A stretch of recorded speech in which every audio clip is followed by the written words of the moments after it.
world, it is comic book day. Let me show you what I got this week. First up is Superman issue number 39, Goodnight Moon. This issue essentially is reminding the reader that Superman is an all-out good guy. He visits a cancer ward at a hospital and takes some children up to the Justice League watchtower in space. The issue is not relevant in the whole scope of what's going on in Superman's life, but still I think it's a fun read. Nightwing issue number 37, The Untouchable part 3. Most of this is a great backstory for Dick Grayson and his relationship with Batman. I personally like to see Dick Grayson in his old Robin costume, but that's my own personal preference. The story in itself does give some background as to the current storyline. And like many comic book issues, this ends on a huge cliffhanger. Damage issue number 1, Out of Control part 1. This is part of the whole new age of heroes in DC. I'm gonna have to read a couple more issues into this story to be into it, but at this point it feels as though this character Damage is somewhat like DC's version of the Hulk. And like I said, this is only the first issue to this comic book, so we really haven't been given a proper introduction and backstory to this version of Damage. It does appear though that he's going to be part of another government agency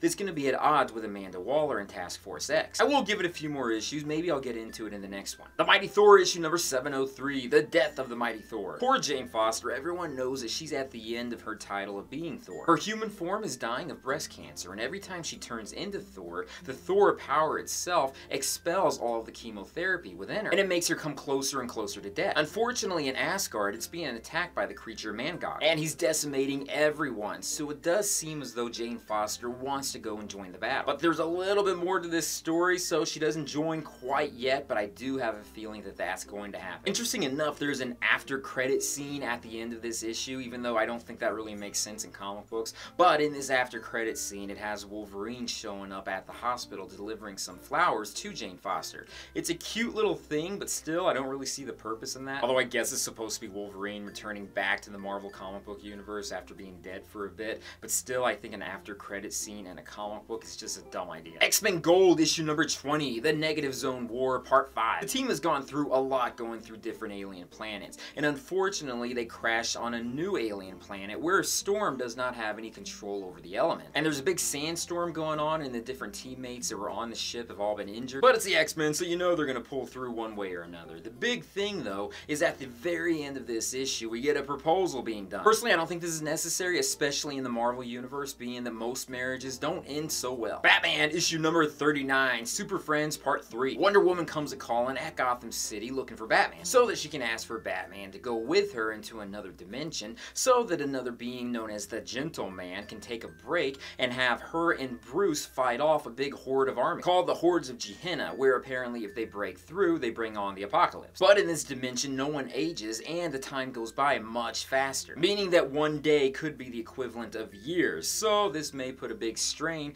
on the relationship between Batman and Catwoman. Because, you know, Batman and Wonder Woman only having each other to comfort one another, and also being in a dimension for a long period of time, there may be some sparks flying. Finally, I read Super Sons issue number 12, Super Sons of Tomorrow finale. I'm gonna bluntly say it that I was really disappointed in the outcome to this story. The evil Tim Drake of the future came into the past to try to kill Jonathan Kent, the Superboy of our time. He was thwarted, there was a whole big convoluted mess. He became a new superhero or supervillain or super vigilante known as Savior. Jonathan Kent did his whole solar flare thing mixed in with his whole chronal time energy thing, and this was all sucked into Tim Drake. And he got pulled into the time stream, seeing all these alternate realities. And we had some involvement of the Titans of Tomorrow, which included Connor Kent, Cassie Sandsmark, and Bart Allen. But there was no introductions made of these characters to Superman and the present-day Titans. I'm hoping this is going to lead into something bigger, and this was maybe some sort of tease. To be honest, I'm not even interested in this version of the Teen Titans, and I'm not interested in the whole dynamic between Jonathan Kent and Damian. I was only reading this specifically for the Titans of Tomorrow, so I was really disappointed in the conclusion to this. But that's just my personal opinion on this. What did you guys think? Did you guys read any of these issues? Or if you read something else, leave comments down below and let me know. That is it for this week. If you've made it up to this point, you are a badass. Check out my Patreon site when you get a chance, my social media sites, my websites, and everything else out there.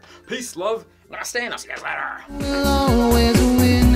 He's a prominent figure. I was really hoping that when Connor Kent met Superman, there would have been this whole big spark and this whole reunion thing where it's like, oh my god, Connor, how could I have forgotten you? I know I was really hyping that up in my head, and maybe that was too big to show in this issue, but still I was really hoping that something similar to that would happen.